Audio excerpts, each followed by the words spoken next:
KZNS FM Colbert, 1280 KZNS AM Salt Lake City, and 102.7 KSL FM HD2 Salt Lake City Midvale. This is 97.5, the KSL Sports Zone.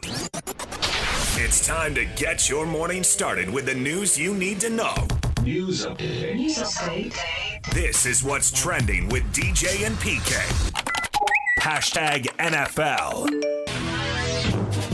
Allen in the shotgun here with Ty Johnson to his right on 3rd and goal from the 8. Here's the snap. Allen going to keep it. Going to look to bust it outside. Lowers the shoulder. The surge pushing him forward. Progress. He's in for the touchdown. The beast has been released as he goes 8 yards for a touchdown. And there's the pitch to Vidal. He's got to get to the corner, and he does. There he goes into plus territory. Vidal on his horse. 30, 20, 10. Kimani Vidal, touchdown Chargers. 59 yards. And the energy is back in the building. This is 3rd down and goal from the 8-yard line. Niners of 8 of 13 on 3rd down. Shotgun snap, Purdy looks left, throws left, and a head-high catch made at the V in Cleveland by Jawan Jennings for a 49ers touchdown. Hand off to Charbonnet on the left side. 2 tight ends were lined up there. He breaks a tackle. 10, 5, touchdown, Seahawks! And so the Seahawks, a 17-yard touchdown, make it 25-zip. Denver with the blitz on the way. Ball deflected by Nick Bonito, and the Broncos win it. Great play by Nick Bonito. He came untouched. And the Broncos in overtime have beaten the Commanders 27-26. Broncos with the OT win. That is 9 in a row. Yeah, trust him, PK. We haven't seen him in big games before, but hey, you got to win the first time. You get that first opportunity, I suppose, and they haven't had it yet. But 9 straight wins, turn your head, or, man, struggling with the Commanders. I don't count the struggling as if that matters. That's don't style have to blow points. people Style out. points No don't style matter points. in the NFL. Struggling with the Commanders. Marcus Mariota is an NFL player. He's been one for many years. They had it going on. They were at home and all that. And finally, Benito said finito. There it is. It's all over. The Rams had been flying. They had a great winning streak going, but they go to Carolina and get beat 31-28. So the Rams drop to 9-3 on the year. Niners still in the division race. Seattle right there with the Rams. Seattle took advantage of Minnesota team starting a rookie quarterback, completely overmatched. They get the shutout. They win 26-0. And you heard the 49er highlights in there. They beat the Browns, who were also overmatched, 26-8. Shedur's going to get another start. This becomes a week-by-week story. The Colts, who had been flying, like the Rams take an L. Colts have actually lost back-to-back games in 3 of their last 4. They fall to Houston 20-16. Their division lead down to 1 game over Houston. And Jacksonville is right there as well. Jags blew out the Titans. The Colts and Jaguars are tied at 8-4, and Houston's 7-5. A lot of teams at 8-4 right now. They are. Justin Herbert, broken hand, going to have a little medical procedure, and he says he's not going to miss any games. So, not his throwing hand. He'll be right back to it next week. Monday Night Football tonight. Does this one do much for you? It's the 2-10 Giants at the 10-2 Patriots. Looks lopsided on the surface. We'll see how it plays out. Well, Jackson Dart has been cleared, and I'm interested. Yeah, it actually does a lot for me. I like to see him play. Patriots favored by 7 in that one. Tonight, 6:15 on ESPN. DJ and PK. Hashtag Utah. Utah empties it out. RPO, Buchanan wide open across the middle. J.J. Buchanan with a 58-yard touchdown. Deshaun Williams in the game. Daniels, quick run, picked off. Pickett wasn't looking. Elijah Davis across midfield. He's got blockers. Davis cuts it across the length of the field for a pick six. Parker comes in motion. Dampier looks to throw. He's got a man wide open. Caught by Simmons. Touchdown. Utah went for the haymaker.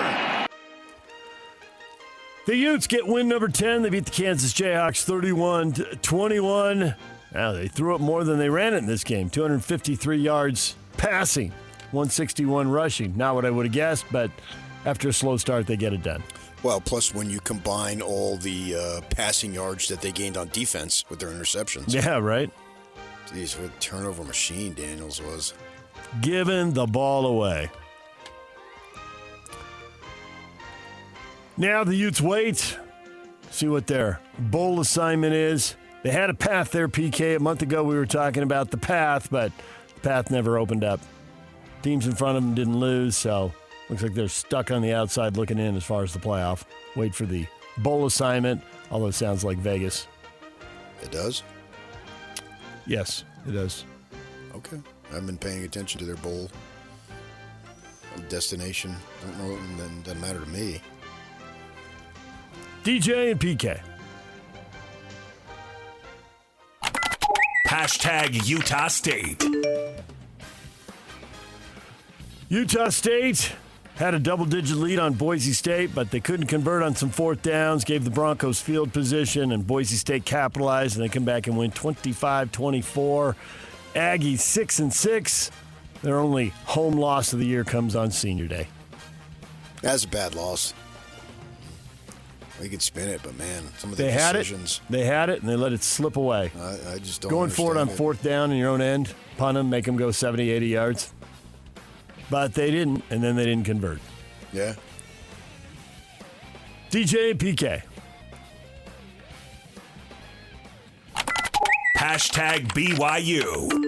LJ drives middle again. It's a pile pusher, and he's into the end zone for the touchdown. Where's the signal? We're waiting for it. We're waiting for it. He's in the end zone with the ball, and there it is. Touchdown, BYU. Parker Kingston awaits at the BYU 45-yard line. It's a knuckler. Parker's got room, makes the catch at the 45. He's got the midfield. Parker the 45, Parker the 40, Parker through tackles, Party the 30, 25, 20, 15, 10, 5. He's gone! It's a house call for Parker Kingston. Bear will set to throw, and he throws complete. It's Kingston, the 30, the 20, 10, 5, touchdown, Parker Kingston.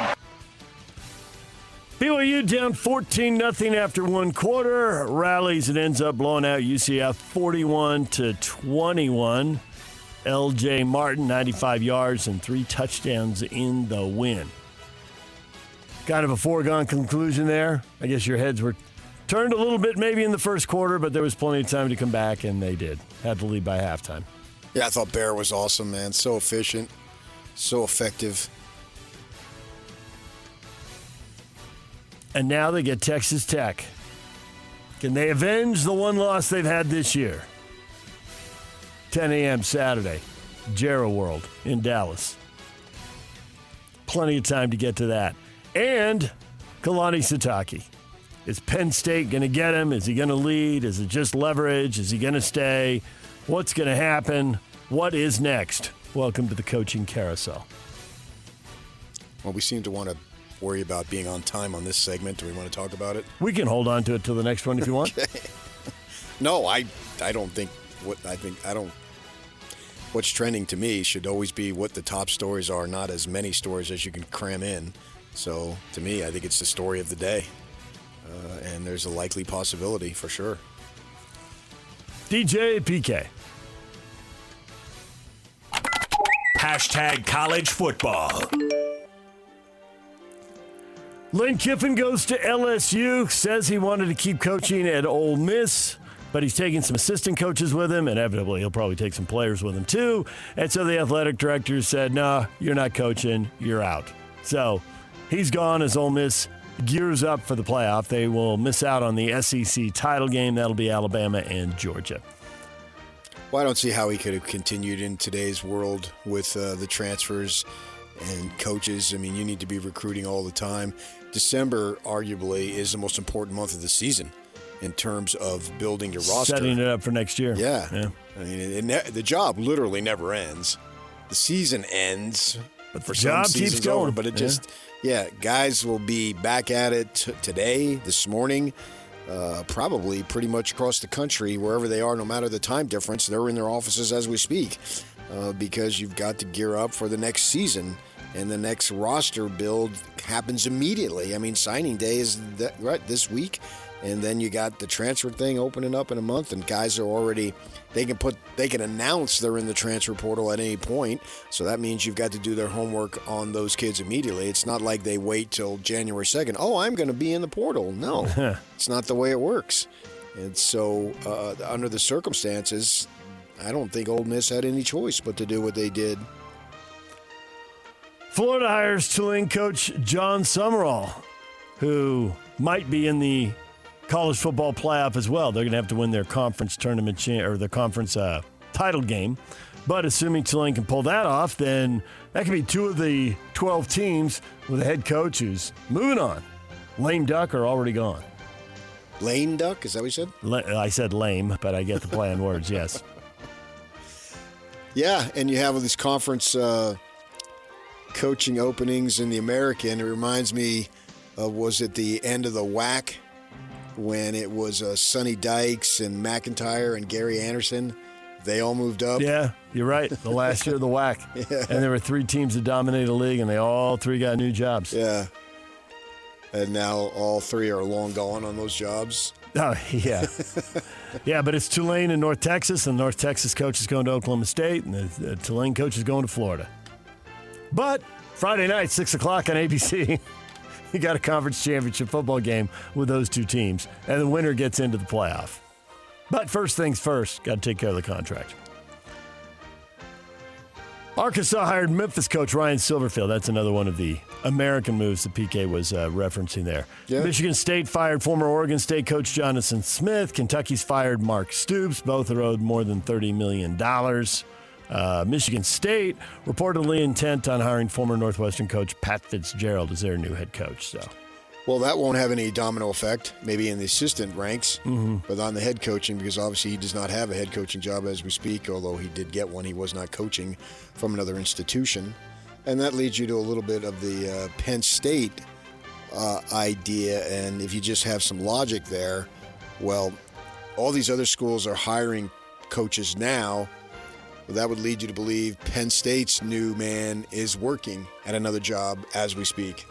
Because if not, he'd already be on the job. Yeah. Yeah, connect the dots. I mean, not necessarily because Dabold's out there, but they clearly have heavy interest in guy who still has a game. Yep. And you know who still has a game. There it is. DJ and PK. Hashtag Utah Jazz. Jazz are blown out 129-101 by the Houston Rockets. If you're going to play like that, you might as well play like that head-to-head with the NFL and hope not as many people notice. They'll play again tonight. Same 2 teams, 7 o'clock at the Delta Center. Yeah, I checked out. Yeah. They checked out. I thought, this is great. Yeah. I don't really want to watch this slop. I don't blame you.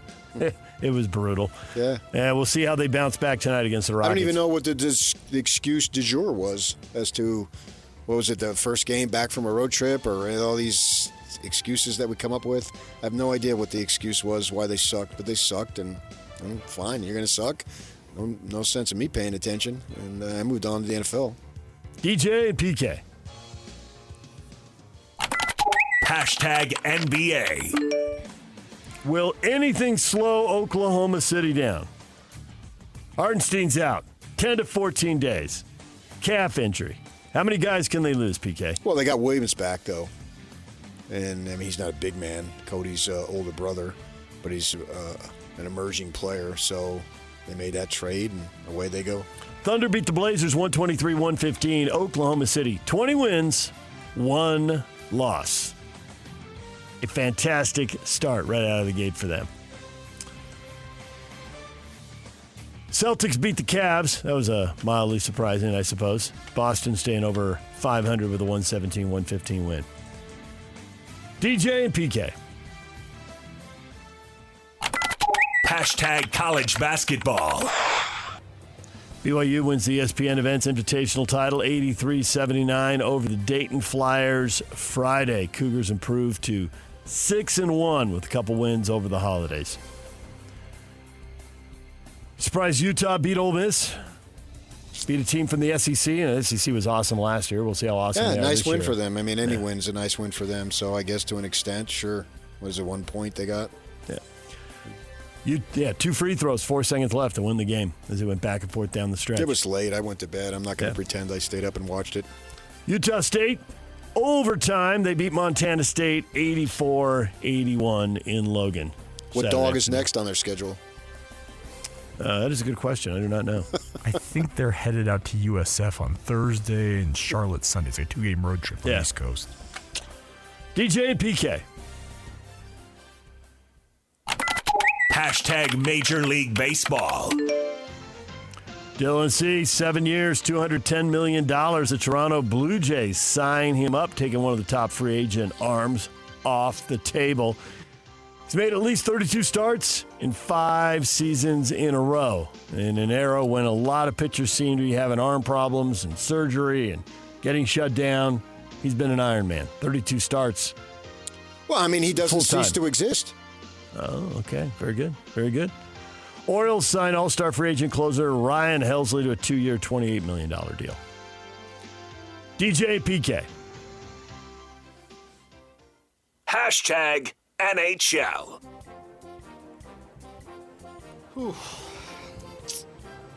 Yeah, first off, teammates, coaching staff, management has been unbelievable towards me, my family. Big thanks to the Blues for everything they did tonight. They didn't have to do that. Yeah, lots of memories at this rink. Growing up, coming to games here. That is Clayton Keller. His dad passed away unexpectedly in his sleep last week. He grew up in the St. Louis area, hence the reference to having a lot of memories at that rink. The Blues shut out the Mammoth 1-0, and the Mammoth have now lost 3 in a row, all 1-goal games. Well, you really lowered your voice on that one. Yeah, there it is. You know. Yeah, I mean, obviously it's a tragedy for the young man to lose his father like that. I'd imagine he's not very old because Clayton Keller's not very old. So, I mean, I don't know how old he was. I would imagine in his 50s, and that's a shocker right there. Yeah. That changes your life. Big time. Mammoth road trip continues tonight in San Jose. Sharks and Mammoth. The puck drops at 8 o'clock. Pregame starts at 7 o'clock. That'll be on 1280 The Zone, while the Jazz are playing on 97.5 The Zone. I don't know you ever get over it. You learn how to deal with it when a parent dies. Yeah. And you have to go on. And some people really get robbed in terms of, like my wife, her father was in his 50s. My parents were fortunate enough to make both to their 80s, so I was a little older, and maybe that helps you appreciate. I don't know if appreciate's the right word. Deal with it a little easier, as opposed to because some of them. Just, you don't even realize it, and then, boom, they're gone. You hear about that. But when you're in your 20s, do you really think about that? Is that something you comprehend? No. Maybe when you get in your 40s and your 50s, and you see the literal changes in them, I guess, maybe it was just me, but it was easier to deal with, as opposed to, since they both were in their 80s, as opposed to my father-in-law in his 50s, and my wife in her 20s. That is no time whatsoever that you have a parent on the earth at the same time that you're on the earth, and that you can understand them. Because when you're 7 and 8, 9 years old, whatever, obviously if you're 25, you have a different relationship than when you're 8 or 9. You're going to see life differently. You don't really have it's not really a relationship. You don't get the relationship until you get older, and then they can be gone. It's just crazy. What is Trending is brought to you by Shamrock Plumbing. There's no job too big or too small. Get the personal touch with Shamrock Plumbing. DJ and PK. More on Kalani coming up next. The question of the day, will he or won't he? Stay with us right here on The Zone.